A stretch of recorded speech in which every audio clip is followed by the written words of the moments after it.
Personal finance opinions YouTube channel में 25 मार्च 2024 के dividends के हवाले से एक और वीडियो में आपको खुशामदीद। आज पाकिस्तान स्टॉक मार्केट में 3 ऐसी कंपनीज़ हैं जिन्होंने अपने रिजल्ट्स के साथ डिविडेंड का ऐलान किया। इन कंपनीज़ के डिविडेंड के हवाले से जो डिटेल्स हैं वो आपके साथ इस वीडियो में शेयर की जाएंगी। साथ साथ इन कंपनीज़ की जो रीसेंट क्वार्टरली अर्निंग्स हैं या हाफ ईयरली या ईयरली जो भी उनका रिजल्ट है उस हवाले से जो डिटेल्स हैं वो भी आपके साथ शेयर की जाएंगी। इस लिस्ट में जो पहली कंपनी है वो है अल्टन एनर्जी लिमिटेड, जो कि पाकिस्तान स्टॉक मार्केट में power generation and distribution sector की एक कंपनी है। और इस कंपनी के आज की जो अनाउंसमेंट है उसकी ख़ास बात ये है कि इन्होंने अब टिपिकली इस कंपनी का यही खासा रहता है कि ये जो अपना डिविडेंड अनाउंस करती है ये अपने इंटरम जो रिजल्ट्स होते हैं किसी पर ख़ास क्वार्टर के उसके साथ नहीं बल्कि सेपरेटली अलग से एक मीटिंग में अनाउंस कर रही होती है। तो आज भी ऐसा ही हुआ। कंपनी ने अपनी एक अदर मैटर्स के हवाले से बोर्ड मीटिंग थी जिसके अंदर इन्होंने आज एक रुपया 50 पैसे यानी 15% के इंटरम डिविडेंड का ऐलान किया। ये जो कंपनी है इसका जो फाइनेंशियल ईयर होता है वो जून में एंड होता है और जून के बाद अब तक इससे पहले भी 2 दफ़ा ये अपने इंटरिम डिविडेंड दे चुकी है। तो ये तीसरी दफ़ा है कि इस पर्टिकुलर पीरियड के अंदर या इस साल के लिए ये डिविडेंड दे चुकी है। और कुल मिला के 94.5% बन गया है, जो कि 9 रुपये 45 पैसे बनता है। अब ये एक बड़ी अमाउंट है एक ऐसी कंपनी के लिए जिसके शेयर की जो प्राइस है वो ही 20 रुपए के आसपास होती है। लेकिन इम्पॉर्टेंट चीज़ ये है कि जो पहले 2 डिविडेंड थे उससे हट के अभी जो डिविडेंड दिया है इसने 1.5 रुपए, तो यूँ लगता है कि जो हमारे इन्वेस्टर हज़रात हैं उनकी एक्सपेक्टेशन शायद इस दफ़ा भी कुछ ज़्यादा ही थी। क्योंकि जो हिस्टोरिकली देखा जाए या पिछले 2 क्वार्टर्स को देखा जाए, पिछले 2 डिविडेंड्स को देखा जाए तो वो बड़ी अमाउंट थी। तो यही वजह है कि आगे चल के हम देखेंगे भी कि आज का जो 1.5% का डिविडेंड है इसको इतना ज़्यादा अट्रैक्टिव कंसीडर नहीं किया जो इन्वेस्टर्स हैं उन्होंने। आल दो कि मैं अगर अपनी ओपिनियन दूँ या जो मेरी अंडरस्टैंडिंग है उसके मुताबिक जितनी कंपनी की वर्थ है या जिस तरह की कंपनी का बिज़नेस है, कीपिंग इन माइंड कि कंपनी के जो कोर ऑपरेशंस हैं वो भी इस वक्त बंद हैं। इनका जो एग्रीमेंट है पीपीए पावर परचेजिंग एग्रीमेंट वो एक्सपायर हो गया था और अभी कुछ अर्सा पहले ही उसको एक अप्रूवल मिला है। आल्दो कि उसकी कुछ फॉर्मेलिटीज़ अभी बाकी हैं जिसके बाद ये अपनी जो फॉर्मल कमेंसमेंट्स हैं वो स्टार्ट कर सकेंगे और अपनी बिजली को बेच सकेंगे पीपीए के तहत। और दूसरी चीज़ ये है कि जो इनका जनरेशन का एग्रीमेंट है वो तो 2031 तक है। तो अब जो इनका जो पावर परचेजिंग एग्रीमेंट है वो भी इन लाइन विद दैट यानी वो भी 2031 तक जो रिन्यू हो रहा है। उसके बाद इनको एक एम्पल टाइम मिल जाएगा कि ये अगले फिर जो बकिया 7 साल हैं उसमें अच्छा बिज़नेस कर सकें। तो इस लिहाज से देखा जाए तो कंपनी के जो फ्यूचर प्रॉस्पेक्ट्स हैं वो अच्छे हैं। और एक और इम्पोर्टेंट चीज़ यहाँ पे मैं वाज़ेह करता चलूँ कि आप यहाँ देख रहे हैं कि इसकी जो ईपीएस है वो 9.41 है। पिछले साल जो सेम पीरियड था उसमें ये -0.14 थी यानी कि लॉस में थी। अब इसका जो रेवेन्यू है जब आप इसकी बैलेंस फाइनेंशियल स्टेटमेंट देखें इनकम स्टेटमेंट उसमें जो इसका रेवेन्यू है वो नील है। पिछले साल भी और इस साल भी फॉर द सेम रीज़न कि इनका जो एग्रीमेंट पावर परचेजिंग एग्रीमेंट है वो एक्सपायर हो चुका था। तो अब उसके बावजूद इतनी अच्छी ईपीएस कैसे है उसकी जो मेन रीज़न ये है कि इसकी जो सब्सिडरीज़ हैं उसमें से एक ऐसी सब्सिडरी भी है जो कि 400 मेगावाट से ज़्यादा की कैपेसिटी की हामिल एक अनलिस्टेड कंपनी है। तो उसमें से और जो भी इनकी सब्सिडीज़ हैं उसमें से जो डिविडेंड की मद में इनको पैसा आता है वो एक बड़ी अमाउंट बनती है और वही मेजर कंट्रीब्यूटर है इसकी एक पॉजिटिव और एक सिग्निफिकेंट ईपीएस में for this half yearly result. अगर बुक क्लोजर डेट देखें इसकी तो आज जो 1.5 रुपये का डिविडेंड इन्होंने अनाउंस किया उसके लिए जो बुक क्लोजर डेट है वो 2 मई 2024 है। इससे पहले एक और चीज़ मैं यहाँ पे बताता चलूँ कि ईपीएस इसकी जो कंसोलिडेटेड है वो 3.86 है और कंसोलिडेटेड ईपीएस लास्ट ईयर जो थी वो 5.15 थी। तो अनकंसोलिडेटेड वर्सेस कंसोलिडेटेड में आपको एक वाज़ेह डिफरेंस नज़र आ रहा है। कंसोलिडेटेड के केस में जो इसकी ओवरऑल इस साल की 6 माह की अभी तक की ईपीएस है वो उतनी ज़्यादा अच्छी नहीं है पिछले साल के मुकाबले में। लेकिन अनकंसोलिडेटेड में अच्छी है क्योंकि जो एक ख़ास स्पेसिफ़िक सब्सिडरी है, उसके अंदर जो इन्वेस्टमेंट्स हैं इसकी, उसमें से जो डिविडेंड आया है, वो काफ़ी बेहतर आया है और उस बेस पे जो अनकंसोलिडेटेड रिज़ल्ट है, वो ज़्यादा बेहतर है। क्योंकि कंसोलिडेटेड में सारी की सारी जो सब्सिडरीज़ हैं, उन सब का फिर देखा जाता है, तो उसमें ज़रूरी नहीं कि सारी की सारी ही अच्छा परफ़ॉर्म कर रही हैं। अब बुक क्लोज़र डेट इसकी 2 ऑफ मई 2024 है, इस लिहाज से जो एक्स डेट इसकी बनती है, वो 30th अप्रैल, स्पॉट डेट बनती है 29th ऑफ अप्रैल 2024।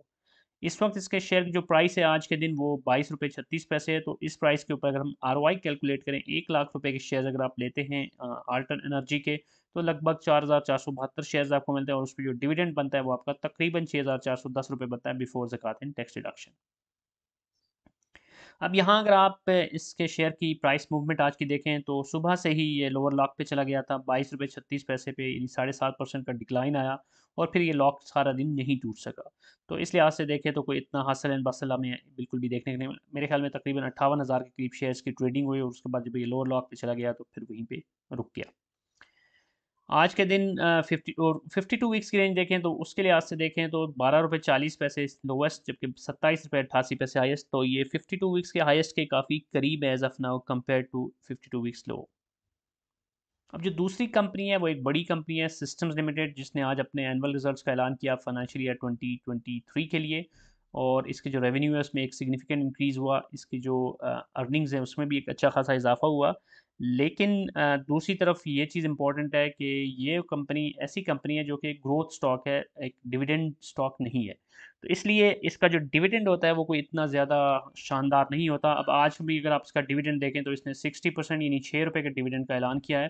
एक ऐसा शेयर जिसकी मालियत 400 रुपये के आसपास हो, बल्कि इससे भी अक्सर ऊपर होता है, तो उसके ऊपर 6 रुपये का डिविडेंड बहुत ही नेग्लिजिबल डिविडेंड है। इस लिहाज से देखा जाए तो डिविडेंड इन्वेस्टर के लिए ये कोई अट्रैक्टिव ऑप्शन नहीं है, लेकिन कैपिटल गेन के लिए लोग अक्सर इसको टेक्नोलॉजी सेक्टर अमूमन कैपिटल गेन के लिए ज़्यादा अट्रैक्टिव समझा जाता है। ये अलग बात है कि पिछले कुछ अरसे में सिस्टम्स की जो परफॉर्मेंस है, शेयर की मूवमेंट है प्राइस की, वो भी कोई इतनी हौसला अफजा नहीं रही। ये 400 के आसपास ही हॉवर अराउंड करता जा रहा है और उतना ज़्यादा कैपिटल गेन का भी मौका इसने नहीं दिया शेयर होल्डर्स को। बहरहाल अगर इसकी अर्निंग्स की बात करें तो 29 रुपये 22 पैसे इसकी ईपीएस अनकंसोलिडेटेड पिछले साल की जो थी 2022 की, वो थी 22 रुपये 29 पैसे। और अगर कंसोलिडेटेड में देखें तो 29 रुपये 66 पैसे इस साल की, जबकि 2022 की 23 रुपये 45 पैसे। तो इन ईदर केस इस कंपनी की जो इम्प्रूवमेंट है वो आपको नज़र आ रही है, इसकी परफॉर्मेंस में एक सिग्निफिकेंट इम्प्रूवमेंट नज़र आई है। अब बुक क्लोजर डेट अगर आप इसकी देखें तो 13 अप्रैल 2024, एक्स डेट 11 और स्पॉट डेट इसकी बनती है 10 अप्रैल 2024। अब आरओआई अगर आप कैलकुलेट करते हैं फ्रॉम द डिविडेंड तो 1 लाख रुपए के डिविड शेयर्स पे तकरीबन 255 आपको मिलते हैं और उस पर जो डिविडेंड आपका बनता है वो तकरीबन 1530 रुपये बनता है, विच इज़ वेरी नेग्लिजिबल। जैसे पहले मैंने कहा कि dividend in point of view से तो ये कोई अट्रैक्शन बनती ही नहीं है। डिविडेंड यील्ड इसकी ट्रेलिंग 12 मंथ की सिर्फ 1.53% बनती है। अब शेयर की प्राइस मूवमेंट देखें तो आज के दिन ये जो इसकी क्लोजिंग हुई वो 1% से ज़्यादा इसका डिक्लाइन है, 391.89, 4 रुपये से ज़्यादा इसमें कमी आई। और एक मौका था कि ये इससे भी काफ़ी नीचे 385 से भी नीचे चला गया था। डे रेंज देखें तो 385 लोवेस्ट रहा और 397 इसका हाईएस्ट रहा। तो पूरे दिन में इसकी जो परफॉर्मेंस है वो एक कोई अट्रैक्टिव ऑप्शन नहीं रहा लोगों के लिए, इन्वेस्टर्स के लिए, क्योंकि डिविडेंड के पॉइंट ऑफ व्यू से बात करें तो बहुत सारे लोग in any case growth stocks के अंदर भी डिविडेंड एक्सपेक्ट कर रहे होते हैं, बेहतर डिविडेंड। तो वो लोग जो कि 400 रुपये का शेयर लेके अगर उनको 6 रुपये मिल रहा है तो जाहिर सी बात है एक ऐसा शेयर जिसमें इंटरिम डिविडेंड भी कोई नहीं आता, क्योंकि ये जो डिविडेंड अनाउंस भी करता है तो सिर्फ साल के एंड पे ही करता है। तो इंटरिम डिविडेंड भी कोई नहीं आया और फाइनल डिविडेंड जो है वो भी सिर्फ 6 रुपये। तो उसकी वजह से हमने देखा कि इन्वेस्टर्स को इतना ज़्यादा इसको अट्रैक्टिव ऑप्शन के तौर पे आज सारा दिन नहीं ले रहे थे। 52 वीक्स में भी देखें तो 361 और 490, जैसे पहले मैंने बात की थी कि आल दो के ये एक ऐसा शेयर है जिसमें कैपिटल गेन के लिए ज़्यादा लोग अट्रैक्टिव ऑप्शन के तौर पे इसको यूज़ कर रहे होते हैं, लेकिन एज सच इस साल के अंदर कोई उतना ज़्यादा इसमें कैपिटल गेन के चांसेस भी लोगों को नहीं मिले। अब जो तीसरा शेयर है ये पैनी स्टॉक्स में से आता है, लेकिन इसको भी यहाँ पे इसलिए जिक्र करना ज़रूरी है कि आज इसकी जो परफॉर्मेंस है वो बड़ी शानदार रही। शाहीन इंश्योरेंस जो कि इंश्योरेंस सेक्टर की एक कंपनी है और नॉन लाइफ इंश्योरेंस जैसे मुख्तलिफ किस्म के इक्विपमेंट्स की या फिर हेल्थ इंश्योरेंस, तो उस तरह की जो इंश्योरेंस प्रोडक्ट्स हैं वो इसका मेन बिजनेस है। साथ साथ जो इस्लामिक पॉइंट ऑफ व्यू से तकाफुल है वो भी इसने शुरू किया हुआ है। तो ये एक ऐसा शेयर है जो कि 3 रुपये 4 रुपये के आसपास का शेयर होता है पैनी स्टॉक, लेकिन इसके बावजूद आज इसने 2.5% यानी 25 पैसे का डिविडेंड अनाउंस किया। और इसको इन्वेस्टर ने बड़ा पॉजिटिव लिया, क्योंकि एक छोटा सा शेयर है और उसके अंदर शायद एक्सपेक्टेशंस नहीं थी लोगों की और उससे बढ़कर इसने दे दिया। तो नतीजा ये हुआ कि आज इसके शेयर की जो मूवमेंट है वो बड़ी अच्छी रही, आगे चलकर हम वो भी देखेंगे। अब अगर हम डिटेल्स में जाएँ इसकी तो अर्निंग्स इसकी जो ईपीएस है वो 1 रुपया 94 पैसे है, जो कि पिछले साल की यानी 2022 की ईपीएस थी 0.89, तो उससे सिग्निफिकेंटली ज़्यादा है, डबल से भी ज़्यादा है। इसकी बुक क्लोज डेट 16 अप्रैल 2024, एक्स डेट 12 और स्पॉट डेट 11 अप्रैल 2024 है।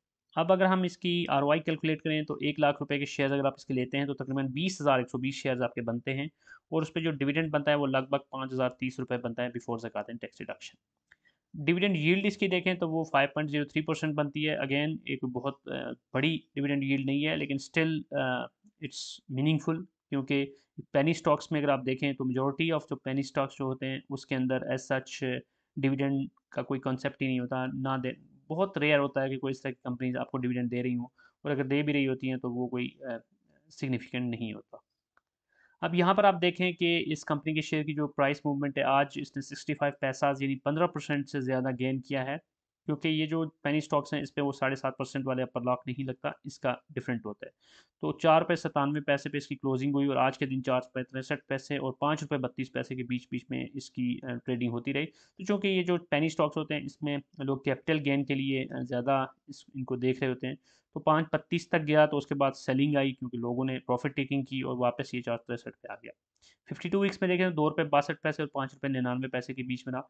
तो अब एक तो ये बात कि इसको लोग ज़्यादातर ट्रेडिंग के लिए ही यूज़ करते हैं, लेकिन अगर किसी ने 2 रुपये 62 पैसे के आसपास लिया हो और अभी 4 97 पे, उसके लिए जो डिविडेंड है वो भी सिग्निफिकेंट एक नंबर बन जाता है। तो बहरहाल आई होप कि आज की वीडियो में जो 3 कंपनीज़ जिनकी रिज़ल्ट के हवाले से इन्फॉर्मेशन आपके साथ शेयर की गई ये यूज़फुल होगी। अगर आपने ऑलरेडी इन कंपनीज़ में इन्वेस्ट कर रखा है तो ये आपके लिए information decision point of view से इम्पोर्टेंट होगी कि आया आपने इनमें होल्ड रखना है, इनसे एग्ज़िट करना है, या किस पॉइंट के ऊपर आपने मज़ीद बाइंग करनी है, या फिर अपनी जो पोज़ीशंस हैं उनको किस तरह आपने एडजस्ट करना है। साथ साथ अगर आपने इनमें इन्वेस्ट नहीं कर रखा इन 3 कंपनीज़ में, तो इनमें से कौन सी कंपनी आपके पोर्टफोलियो में फिट इन होती है, उसके लिए ये information plus on top of this आपने अगर फर्दर उनमें रिसर्च की, उनके फंडामेंटल्स को, उनके कोर बिजनेस को, उनकी टेक्निकल्स को, सारी चीज़ों को देखा, तभी आप बेहतर डिसीजन लेने की पोजीशन में होंगे। अगेन एज ऑलवेज आई से कि ये बाय और सेल कॉल नहीं होती। इस चैनल के ऊपर जो भी वीडियोज़ होती हैं उसमें मकसद ये होता है कि आपको बाखबर रखा जाए, आपको रिसर्च बेस्ड डेटा प्रोवाइड किया जाए, जिसके बाद आप खुद अपने डिसीजन ले सकें कि आप किस कंपनी में आपने इन्वेस्ट करना है या किस में नहीं करना।